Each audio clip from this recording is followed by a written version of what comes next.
Hello and welcome to Rant and Review. This week we are going to talk about 6 different films. There are some incredible films out there. There are some beautiful films out there. There are some films that are heralded the world over. They are amazing, critically acclaimed, masterful.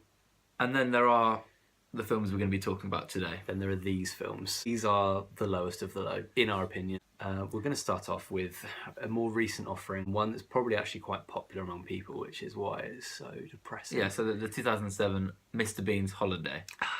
Now, I for one am actually a big fan of Mr. Bean. So am I. I thought The Ultimate Disaster Movie, which was the first movie, I thought that was absolutely brilliant. I thought it was really clever, really funny. Silly, obviously, but that's what Mr. Bean is, and yeah, the actual film was really quite good. Mr. Bean's Holiday is awful. It is a travesty. So it's directed by Steve Bendelak, who, I mean, what else has he done? Written by Richard Curtis. Now, Richard Curtis is a man who knows so much better. He should know better. He should have put a good script together for this film. He is a man who's done films like Four Weddings and a Funeral, Notting Hill, the Blackadder series, the Vicar of Dibley series. These are good, intelligent programmes with good, intelligent humour.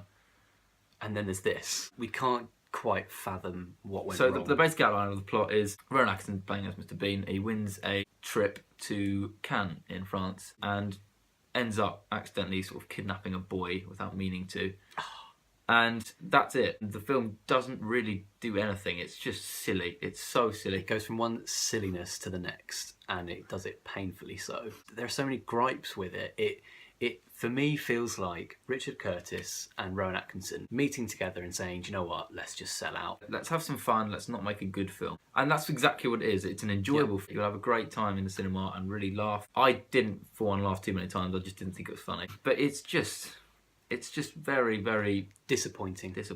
We know Mr. Bean doesn't talk much in this movie, so there isn't much of a script, but what is said is not intelligent. No. It's a film that you'll enjoy as a child and you'll come back to later and think, what a wretched piece of disappointing filth. Another 2007 hit is Teeth. Now, this is written and directed by Mitchell Lichtenstein. Me neither. How do we sum up the plot? If you don't know what it is about, it's about a girl who discovers that she has teeth in her genital area. In her front bottom. That's literally the plot. Now, we're all probably thinking the same thing here. What was going through the director's head when he thought of that plot? He's written a film about a girl who has teeth in her genital. And it's made it last 90 minutes. Been funded by a company to make and direct this film. And literally, beyond that main plot point of her having teeth in her front bottom, there's not a lot else you can say about it. There is a plot, but it's not just badly made or badly directed, badly poorly written, poorly acted. There's a special place in hell for this film, in my opinion. It is, in one word, depressing. Not just because of just a silly premise. For me, it doesn't just dehumanise all male characters and males in general. It demonises them for no reason. It's written and directed by a man. There really are some sick people out there. Yeah, and he's one of them. I don't know what he's trying to say. What is he doing? What is he doing? The film angers me. I don't understand what he's trying to say with the film. She finds out she has teeth in that place, and she meets a boy and he seems really nice, and then they go to a lake, and then for no apparent reason he tries to rape her. This is the point where she discovers her predicament and ends up killing him because she bites his knob off and then he drowns.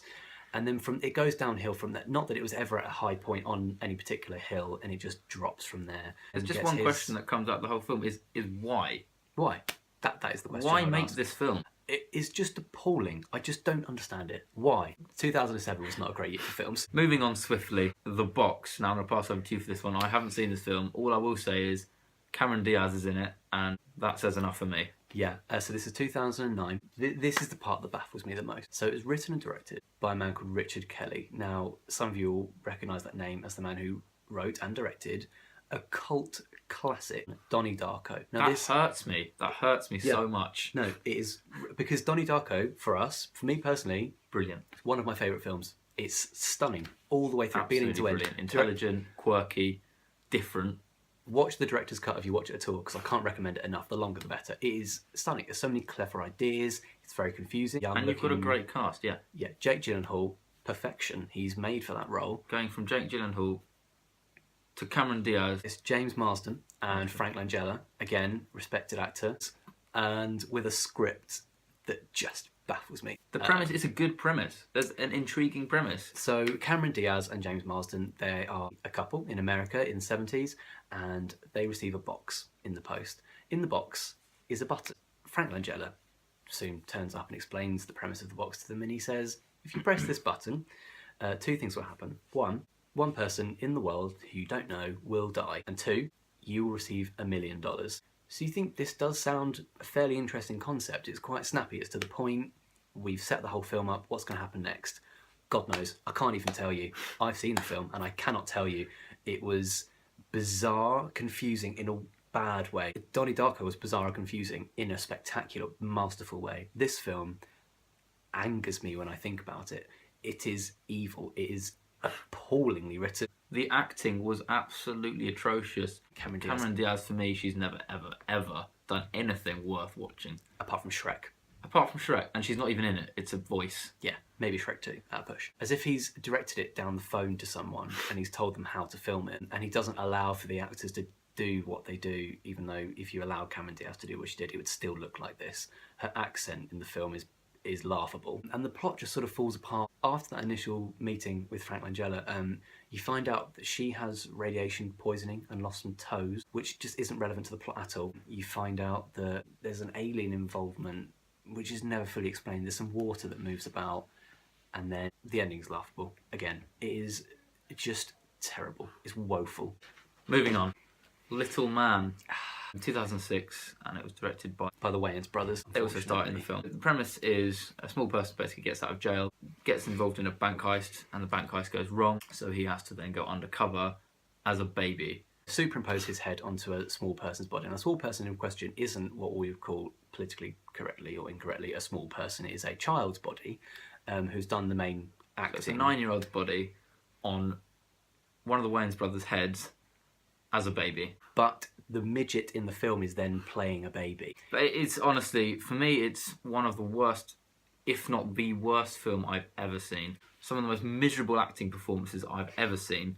Some of the worst scripting I've ever seen, with one of the worst plots I've ever seen. It is horrible. It is absolutely disgusting. And what hurts me more is it did well at the box office. Why? I mean, if anyone came out of that film and said, I enjoyed that, they deserve to be shot. I mean, the plot, it just goes from bad to worse to stupid to I'm going to get this DVD out and snap it in 12 and throw it in a bin. It makes me ill. It makes me so physically ill. Is the fact that it's supposed to be a comedy. It is classified as a comedy. It's a horror. It's a horror. It should have been in our last week's show on the horror. It is horrible. Completely unfunny. It's not just poorly written, directed, acted, if you can call it that. It is offensive on so many levels. It's so offensive. It's wrong. It offends so many different groups of people. And those people who it doesn't offend, it will offend just through being terrible. You may enjoy this film as long as you're not human. We'll leave it there. Identity Thief. Right, so this is 2013. So a bit more recent, directed by Seth Gordon and starring two people who, again, as we've spoken about previously, through Richard Kelly, through Rowan Atkinson and Richard Curtis, should definitely know better by now. This is Jason Bateman and Melissa McCarthy. Now, Jason Bateman in particular for me. I mean, Melissa McCarthy, yeah, she's done some respectable things. Spy recently was okay. And for me, I actually enjoyed Bridesmaids. I thought that was quite funny. Jason Bateman, as we've spoken about before, he has acting range. He has comic timing. He's brilliant. We've spoken about last week in The Gift, and he's excellent in that film. He's in one of the best TV shows ever made, which is Arrested Development. He is absolutely brilliant in that.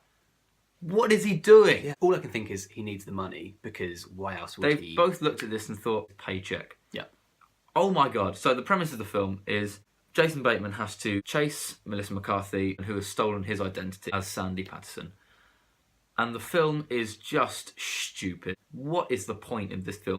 It's served its time in the cinema for 2 weeks and it will never be remembered again after that. There is nothing to this. It's just two teenagers getting annoyed at each other, having silly slap fights, doing some stupid things with no plot. It's just rubbish. I mean, you can tell from the cover, I think, what kind of film it's going to be, because it's got Jason Bateman doing what the public might perceive to be what he does best, which is wearing a suit and looking slightly perturbed. And then you've got Melissa McCarthy playing Melissa McCarthy. This is the only problem I have with her. Yes, some might think she's funny, but also it's because she just plays the same character. Same thing in every single one of her films. Everything. I mean, it's funny, it's okay in small parts. Too much of her is annoying. 90 minutes of her straight in this film is beyond annoying. It is so poor, this film. There's no emotional level to it. There's no connection with the characters, which is crucial if you're trying to make a funny comedy. There is absolutely nothing to this film. From the silly car chases to the silly gunfights to the silly slapstick violence. It is absolutely miserable. Don't ever go near this film. It will be a waste of your time, and all you will want to do is get your 90 minutes back. Now, this takes some doing. Fred the movie. Okay, so this was filmed in 2010, directed, if you can call it that, by a Clay Weiner again. And unfortunately, because it was recorded on cameras, it has to be classed as a film. Now, all of the films we've talked about previously have one redeeming factor, whether it's an actor or a director who maybe previously has done something of note, something respectable. I can think of nothing good to say about this film whatsoever. It hurts me to talk about this film because it is not a film. It is just a bit of trash in a dustbin. I don't know how to talk about it. It's a rotten stench of a film. It is... I can't even fathom. I can't even talk about it. Unfortunately, we have to. So it stars Lucas Cruikshank playing the eponymous Fred. The film is based on the popular YouTube channel series of clips starring this Fred character, who hilariously talks in this very high-pitched comic voice. That's it. As far as I can tell, that is the substance to his videos. And for some reason, Pixie Lott also stars. Who is a singer, not an actress. He's a singer, not an actress. Still does a better job than pretty much everyone else in the film. So Lucas Cruikshank, I haven't heard of him since this film, and that is because he can only have gone into hiding. I've never been more irritated in my life. After 3 minutes of a film, I honestly wanted to break my TV, launch it out the window, and burn my house down. Yes, we had to switch it off before turning it back on to continue watching it before switching it off again. So he plays this character. There seems to be no plot to it. The main plot to it, we have it written down here, is that he is in love with this Judy, played by Pixie Lott. I would actually go as far as to say he's obsessed with her. He's psychotic. He wants nothing more than for her to come to his house so that he can woo her and she can fall in love with him. Beyond that, it's as if he had a script for the film based on this classic love story, and then he lost it just before they started filming, and so he wrote down what he thought could be a plot on a napkin the day before and then gave it to the director and said, this is what we're going to be doing. What he's done in the film is he's looked at a camera and he's screeched for 90 minutes, and that's all he's done. And I am not kidding. I say that so seriously. It is offensive. He stands looking in front of a camera and screeches like a baby, and screeches and screeches and screeches and screeches until you want to rip off your ears. Now, if you can tell me one reason why that is funny in any way, then I'd love to know. It's just abysmal. I can't think of anything good to say. I think we could talk about one scene in it, but I would just become too angry. I think the only positive, if you can call it a positive, is a cameo from John Cena, of all people. I mean, I thought Richard Curtis and Rowan Atkinson were selling out earlier. This is the definition of selling out. I cannot perceive a reason why he's in this film at all. But if you ever watch this film, never try and find us. Never try and contact us. Don't. I would rather dig my own grave and bury myself alive than ever have to watch a minute of this film again. I would agree. And that concludes. Thank you for watching. Thank you for listening. Hope you enjoyed it. Got another one coming for you soon. See you later.